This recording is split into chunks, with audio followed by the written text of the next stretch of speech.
আসসালামু আলাইকুম সম্মানিত দর্শক বন্ধুরা, আপনারা জানেন আগস্ট মাসের 5 তারিখে শেখ হাসিনা পতন হয়েছে এবং তার আগেই মেবি আমরা শুনছিলাম যে ওবায়দুল গেছেন, সেটি নিয়ে এখন একটি নিউজ প্রকাশিত হয়েছে এবং ওবায়দুল কাদের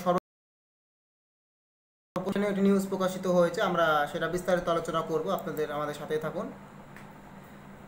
যে ছাত্র জনতার অভ্যুত্থানে শেখ হাসিনার নেতৃত্বাধীন সরকারের পতনের পর সাবেক মন্ত্রী এবং এমপি সহ আওয়ামী লীগের দোসরদের এই দেশ ছাড়তে মরিয়া হয়ে পড়েছিল।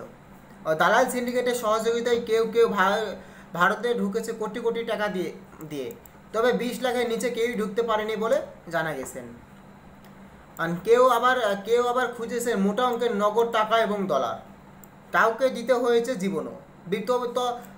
তবু ভারতে পালানোর মিছিল যেন থামছেই না। এই সুবাদে ভারত বাংলাদেশের সীমান্তের বিভিন্ন পয়েন্টে থাকা চিহ্নিত দালালদের খুব দ্রুত আইনের আয়ত্তায় নিয়ে আসা হবে। অভিযোগ আছে ভিআইপিদের অনেক পার হওয়ার সময় দুদেশের প্রশাসনের লোকজন সহায়তা নিয়েছে। যদিও এ বিষয়ে কেউ এখনো মুখ খুলতে নারাজ। আওয়ামী লীগ দোষদের সাজানো প্রশাসন হওয়ায় কৃতজ্ঞতা প্রকাশ করতে অনেকে নির্বিশেষে দেশ ছাড়তে এবং সব ধরনের সহায়তা দিয়েছেন, এখনও দিচ্ছেন। শেখ হাসিনা পালিয়ে যাওয়ার পর 5ই আগস্ট মধ্যরাতে খোদ আওয়ামী লীগের সাধারণ সম্পাদক ওবায়দুল কাদের যশোর চলে যান। সেখান থেকে তাকে একটি গুরুত্বপূর্ণ নিরাপদ আশ্রয় রাখা হয়। পরদিন তিনি বিশেষ পরোয়ানা সীমান্ত অতিক্রম করেন। বিষয়টি যশোর এবং